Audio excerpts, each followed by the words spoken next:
Micromax versus lava, the comeback of 2021।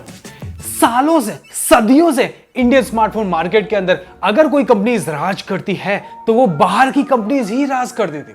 बड़े बड़े brand Samsung को अगर छोड़ दें तो बाकी जितनी भी ब्रांड्स का दबदबा अगर इंडिया मार्केट के अंदर देखा गया है तो वो चाइनीज ब्रांड्स ही है।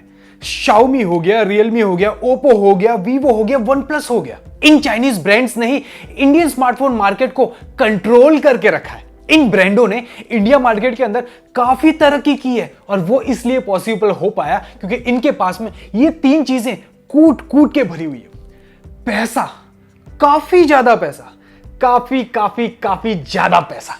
इन पैसों की बदौलत ही इन्होंने रिसर्च और डेवलपमेंट में काफी ज्यादा इन्वेस्ट किया। इन पैसों की बदौलत ही चाइना मार्केट के अंदर लोकल मैन्युफैक्चरिंग के अंदर बल्क के अंदर आउटसोर्सिंग करने की वजह से कॉस्ट ऑफ प्रोडक्शन इनका बहुत ज्यादा कम हो गया। और तीसरी चीज जो कि बहुत ही इंपॉर्टेंट है, ये चाइनीज ब्रांड इंडियन पब्लिक की नस नस को पहचानती है। इन्हें पता है कि इंडियन पब्लिक को वैल्यू फॉर मनी चीजें देते हैं तो इंडियन पब्लिक पागल हो जाती है। इन गुड सेंस इन्हें पता है कि अगर इंडियन पब्लिक को कोई चीज मुश्किल से मिलती है तो वो चीज पाने के बाद जो खुशी होती है वो अपरंपार होती है। इसी बदौलत तो फ्लैश सेल का आगमन हुआ, उसका जन्म हुआ। और फिर मौसम बदला, कोविड आया, लॉकडाउन हुआ, इंडिया चाइना के क्लैशेस बढ़ते गए। इंडियन गवर्नमेंट ने फिर कहीं जाके आत्मनिर्भर योजना का ऐलान किया। इसी आत्मनिर्भर योजना ने मानो इंडियन स्मार्टफोन ब्रांड के अंदर जान फूंक दी। और फिर हमें देखने को मिला माइक्रोमैक्स का कमबैक, फिर हमें देखने को मिला लावा का कमबैक। 2020-21 के अंदर इंडियन स्मार्टफोन ब्रांड की तरफ से एक सुपर कमबैक देखने को मिला। और आज के इस वीडियो के अंदर माइक्रोमैक्स और लावा की कमबैक को गहराई से समझने की कोशिश करते हैं। क्या क्या गलतियां की है इन ब्रांड्स ने कमबैक करते वक्त, ये भी जानने की कोशिश करेंगे। हेलो दोस्तों, मैं एक बार फिर से आप सभी का टेक द खुशी पे स्वागत करता हूं। दोस्तों, अगर आपको हमारे वीडियोस अच्छे लग रहे हो, इंफॉर्मेटिव लग रहे हैं, एंटरटेनिंग लग रहे हैं तो आप वीडियो को लाइक कर सकते हो, टेक द खुशी चैनल को सब्सक्राइब भी कर सकते हो। दोस्तों, 2020 के अंदर माइक्रोमैक्स ने कमबैक किया, काफी सॉलिड कमबैक किया, प्रॉपरली प्लान्ड कमबैक किया और वेल एग्जीक्यूटेड कमबैक किया। इस माइक्रोमैक्स ने एकदम गहराई से मार्केट को समझा। इसने भाई साहब ने समझ लिया कि ज्यादातर पब्लिक जो है वो 6,000 से 12-13 हजार रुपए की रेंज के अंदर ज्यादा से ज्यादा स्मार्टफोन परचेस करते हैं। इस भाई साहब ने बहुत ही गंदा दिमाग लगाया। 7 से 8 हजार रुपए के अंदर माइक्रोमैक्स इन 1B स्मार्टफोन लॉन्च कर दिया। 6,000 रुपए वाले बजट वाले पब्लिक शिफ्ट हो गए 7,000 रुपए के अंदर। 8,000 9,000 रुपए वाले बजट वाली पब्लिक भी 7,000 8,000 रुपए वाला माइक्रोमैक्स का इन 1B more value for money लगने लगा। और वो क्यों लगने लगा? क्योंकि इसने मार्केट को एनालाइज किया। इसे मालूम है कि इस पर्टिकुलर प्राइस रेंज के अंदर कोई भी फिंगरप्रिंट सेंसर नहीं देता। इस भाई साहब ने दे दिया। इस पर्टिकुलर प्राइस रेंज के अंदर कोई भी USB Type-C नहीं देता। इस भाई साहब ने वो भी दे दिया। मीडियाटेक के G35 प्रोसेसर के साथ में एक डेडिकेटेड गूगल असिस्टेंट बटन के साथ में ये स्मार्टफोन ने तबाही मचा दी इंडिया मार्केट के अंदर। 6,000 रुपए हो, 7,000 रुपए हो, 8,000 रुपए हो, 8,500 रुपए हो, ये स्मार्टफोन एक क्लियर विनर बन गया दोस्तों। उसके बाद में बारी आई 10, 11, 12 हजार रुपए की रेंज के अंदर, जहां पे 11,000 रुपए के अंदर माइक्रोमैक्स ने लॉन्च कर दिया माइक्रोमैक्स इन नोट 1। काफी तगड़ा वैल्यू फॉर मनी स्मार्टफोन बन जाता है। मीडियाटेक के G85 फुल HD रेजोल्यूशन के साथ में, फास्ट चार्जिंग के साथ में, 48 मेगापिक्सल के कैमरा के साथ में ओवरऑल एक कंप्लीट पैकेज बन जाता है। किसी ने खूब कहा है कि अगर दिमाग लगा के कोई काम किया जाए तो कम से कम चीजों के अंदर भी आप बहुत सारा खेल खेल सकते हो। माइक्रोमैक्स ने क्या किया? सिर्फ 2 स्मार्टफोन लॉन्च किए और 6,000 से 12,000 रुपए की रेंज के अंदर अच्छा खासा पकड़ बना ली।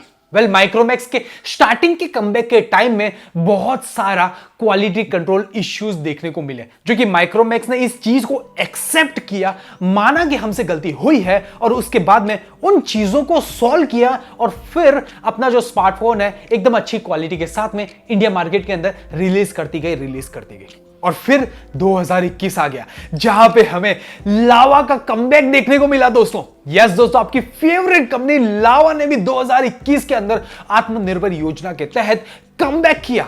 लावा का जो कमबैक है वो थोड़ा सा मुझे अटपटा सा लगा, प्रॉपरली प्लान्ड नहीं लगा। लावा के कमबैक में कुछ चीजें अच्छी भी है तो काफी सारी चीजें बेकार भी देखने को मिली। वेल दोस्तों, गलतियां होती है। आई नो आप में से बहुत सारी पब्लिक ये सोचेगी कि लावा जैसी बड़ी ब्रांड है, गलतियां कैसे कर सकती है। लेकिन दोस्तों, क्या आप भूल गए नोकिया, वो भी कितना बड़ा ब्रांड था, आज कहां है, उसने भी गलती की है। ब्लैकबेरी, वो भी कितना बड़ा ब्रांड हुआ करता था, उसने भी गलती की। आज यही दो ब्रांड्स, बड़े बड़े ब्रांड्स ने गलती की वजह से आज मार्केट के अंदर से गायब हो चुकी है। तो अगर आप लोग ये सोच रहे हो कि बड़े बड़े ब्रांड्स हैं और गलतियां नहीं कर सकते, तो ये आपकी गलतफहमी है दोस्तों। लावा ने भी एक सॉलिड कमबैक किया, लेकिन उसके जो कमबैक के अंदर थोड़े से लूप होल्स देखने को मिले। सबसे बड़ी प्रॉब्लम, माइक्रोमैक्स ने जहां 6 से 12 हजार रुपए की रेंज के अंदर सिर्फ 2 स्मार्टफोन लॉन्च किए, लावा भाई साहब ने स्मार्टफोन्स पर स्मार्टफोन्स लॉन्च कर दिए। 5,500 रुपए से लेके 7,000, 8,000, 10,000 रुपए की रेंज के अंदर स्मार्टफोन्स लॉन्च कर दिए, जो कि काफी बढ़िया काम किया। लेकिन उसने एक गलती कर दी, वो इंडियन पब्लिक को समझ ही नहीं पाए।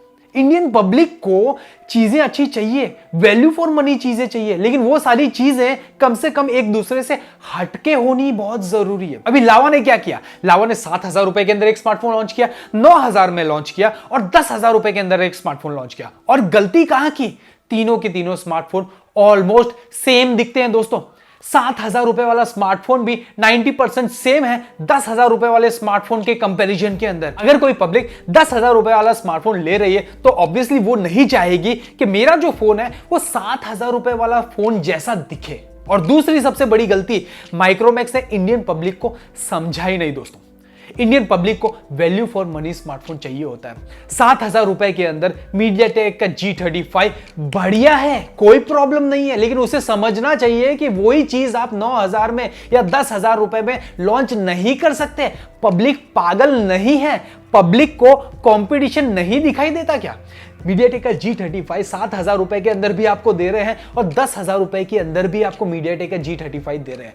कंपटीशन के अंदर नॉन चाइनीज ब्रांड्स की तरफ से भी और चाइनीज ब्रांड्स की तरफ से भी 10,000 रुपए के अंदर काफी स्ट्रॉन्ग प्रोसेसर देखने को मिल जाता है। सो एक ही दिखने जैसे स्मार्टफोन को यूज करना और एक ही प्रोसेसर को यूज करना 7 से 10,000 रुपए की रेंज के अंदर लावा की सबसे बड़ी मिस्टेक। हालांकि लावा के लिए तालियां भी बजानी चाहिए, क्योंकि उसने मार्केट से हट के एक न्यू मॉडल को लॉन्च किया इंडिया मार्केट के अंदर, जहां पे आप अपने स्मार्टफोन को कस्टमाइज कर सकते हो। आपको रैम ज्यादा चाहिए, इंटरनल स्टोरेज ज्यादा चाहिए, कैमरा ज्यादा चाहिए, ये सारी चीजों पे आपका कंट्रोल हो सकता है दोस्तों। लेकिन इन सभी के बीच में एक सबसे बड़ी प्रॉब्लम, आप प्रोसेसर को कंट्रोल नहीं कर सकते दोस्तों।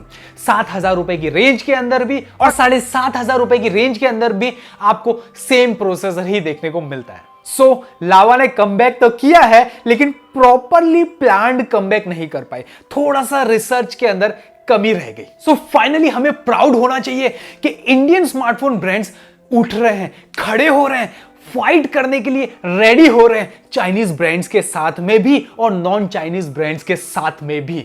हालांकि मार्केट के अंदर रियलमी, शाओमी जैसे ब्रांड्स का होना भी बहुत जरूरी है दोस्तों, ताकि कंपटीशन बना रहे और इंडियन स्मार्टफोन ब्रांड्स का ग्रोथ भी होता रहे। So question of the day, please हमें नीचे कमेंट में बताइए कि आपको किस ब्रांड का कमबैक बहुत ही सॉलिड लगा।